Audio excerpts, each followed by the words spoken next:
Hello दोस्तों, नमस्कार। स्वागत है आप सभी का एक बार फिर हमारे YouTube channel GK Prince academy पर।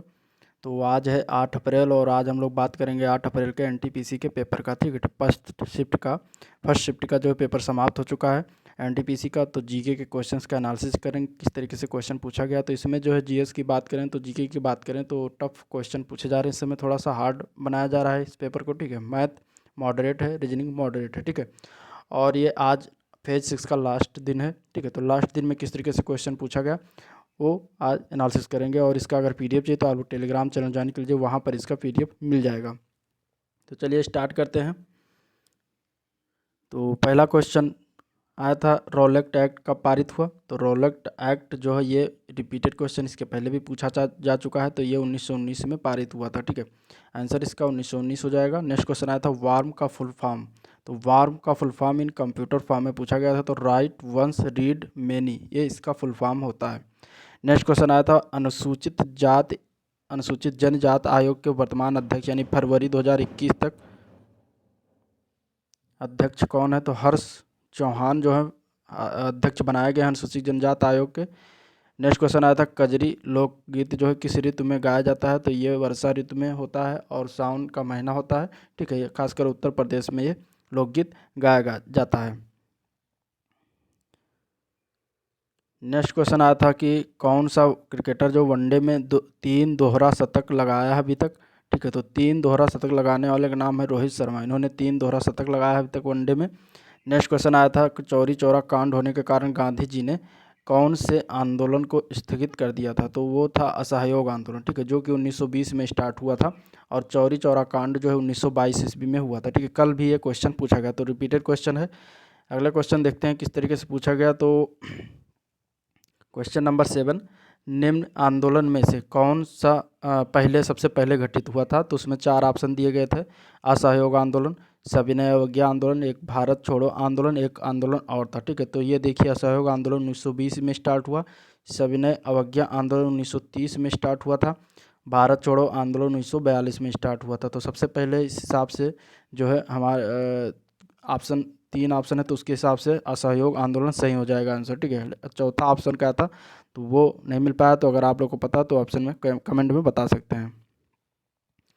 नेक्स्ट क्वेश्चन आया था कि मतदान करने में नोटा का पहली बार प्रयोग कब किया गया था। तो देखिए, इसमें जो है अगर विधानसभा चुनाव में पूछा गया हो है तो 2013 में विधानसभा चुनाव में प्रयोग किया गया था फर्स्ट टाइम।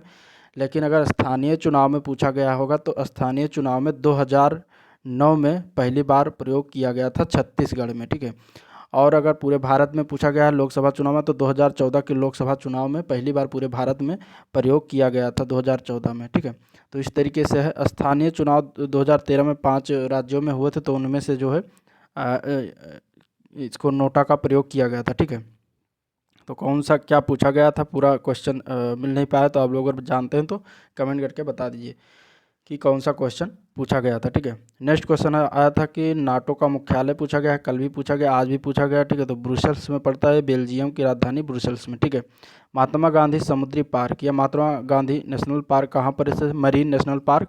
तो ये अंडमान निकोबार द्वीप समूह में स्थित है। 4 ऑप्शन उसमें से दिए हुए थे। ठीक है, अंडमान निकोबार द्वीप समूह, लक्षद्वीप, ठीक है, अरब सागर, इस तरीके से ऑप्शन दिए हुए थे। तो उसमें जो है Mahatma Gandhi marine national park या समुद्री नेशनल पार्क या अंडमान निकोबार द्वीप समूह में स्थित है।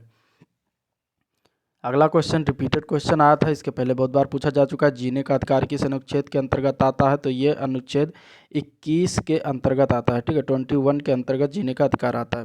नेक्स्ट क्वेश्चन आया था, तूतीकोरिन थर्मल पावर प्लांट किस राज्य में स्थित है। तो तमिलनाडु में स्थित है। ठीक है, अगला क्वेश्चन देखते हैं किस तरीके से पूछा गया। तो पूछा गया था कि बड़ा इमामबाड़ा का निर्माण जो है किसने करवाया था। तो बड़ा इमामबाड़ा का निर्माण अवध के नवाब थे आसिफुद्दौला, उन्होंने करवाया था 1784 ईस्वी में। ठीक है, और ये बड़ा इमामबाड़ा कहाँ पर है। तो ये लखनऊ में स्थित है, लखनऊ में, उत्तर प्रदेश की राजधानी लखनऊ में ये स्थित है। और इसको भूल भुलैया भी कहा जाता है बड़ा इमामबाड़ा को। ठीक है, तो ये इसका निर्माण पूछा गया था, तो इसका निर्माण जो है अवध के नवाब आसिफुद्दौला ने करवाया था। नेक्स्ट क्वेश्चन आया था, बिस्मिल्लाह खान किससे संबंधित हैं। तो ये शहनाई वादक हैं, प्रसिद्ध शहनाई वादक हैं। ठीक है, तो ये शहनाई वादक से संबंधित हैं। नेक्स्ट क्वेश्चन आया था कि कौन सा पर्वत एशिया के बाहर सबसे ऊंचा पर्वत है। तो उसका नाम है माउंट एकांकागुआ। ठीक है, ये एशिया के बाहर सबसे ऊंचा पर्वत है, ये कहाँ पर है? तो ये दक्षिणी अमेरिका के अर्जेंटीना में स्थित है, ठीक है। ये एंडीज पर्वतमाला की सबसे ऊंची चोटी है। तो माउंट एकांकागुआ इसका आंसर हो जाएगा। नेक्स्ट क्वेश्चन पूछा गया था कि डिजिटल विश्वविद्यालय निम्न में से किस राज्य में स्थित है? तो डिजिटल विश्वविद्यालय जो है केरल राज्य में स्थापित किया गया, ठीक है, डिजिटल विश्वविद्यालय। अगला क्वेश्चन आया था कि चंद्रयान 2 में पेलोड कितना गया था, ठीक है, कितना पेलोड गया था? तो पेलोड टोटल गया था 8, उसमें आंसर उसका 8 हो जाएगा। एक पूछा गया था कि इनमें से कौन जो है इलेक्ट्रोमैग्नेटिक वेव नहीं है, ठीक है, इलेक्ट्रोमैग्नेटिक वेव नहीं पूछा गया था। तो ये सारे जो हैं वो इलेक्ट्रोमैग्नेटिक वेव के उदाहरण हैं। रेडियो वेव, ठीक है, ये इलेक्ट्रोमैग्नेटिक वेव होता है। एक्स रेज ये भी इलेक्ट्रोमैग्नेटिक वेव है, ठीक है। माइक्रोवेव ये भी है, इंफ्रारेड ये भी है, ठीक है। तो कौन नहीं है? 4 ऑप्शन दिए थे, उनमें से 3 ये दिए थे, ये कोई अदर दिया गया था। अब ऑप्शन आप लोग अगर पता तो आप लोग कमेंट करके बता सकते हैं, ठीक है। ऑप्शन वाला ये क्वेश्चन है। नेक्स्ट क्वेश्चन आया था कि ऑक्टेट का नियम किसने दिया? तो लुइस रसल ने ऑक्टेट का नियम दिया है। एक क्वेश्चन न्यूरॉन से संबंधित आया था कि इनमें से जो है कौन सा पार्ट जो है न्यूरॉन्स का पार्ट नहीं होता। तो ये ऑप्शनल क्वेश्चन है, तो इस तरीके से आप लोग इसके बारे में पढ़ के भी जाइएगा। न्यूरॉन्स के बारे में इसके पहले भी पूछा जा चुका क्वेश्चन। एक क्वेश्चन डीआरडीओ के करंट अफेयर से संबंधित क्वेश्चन आया था, तो आप लोग को डीआरडीओ से संबंधित क्वेश्चन पूछ के पढ़ के जाइए, क्योंकि हर शिफ्ट में 2 से 3 क्वेश्चन पूछा जा रहा है, ठीक है। मेक इन इंडिया में जो प्रतीक चिन्ह है शेर, ठीक है, शेर के बारे में पूछा गया था। शेयर के बारे में पूछा गया था क्वेश्चन, तो आप लोग उसको भी देख लीजिएगा। अगला क्वेश्चन आया था कि इनमें से कौन ओपन सॉफ्टवेयर है, ठीक है। ओपन सॉफ्टवेयर से संबंधित क्वेश्चन आया था कि कौन सा ओपन सॉफ्टवेयर नहीं है।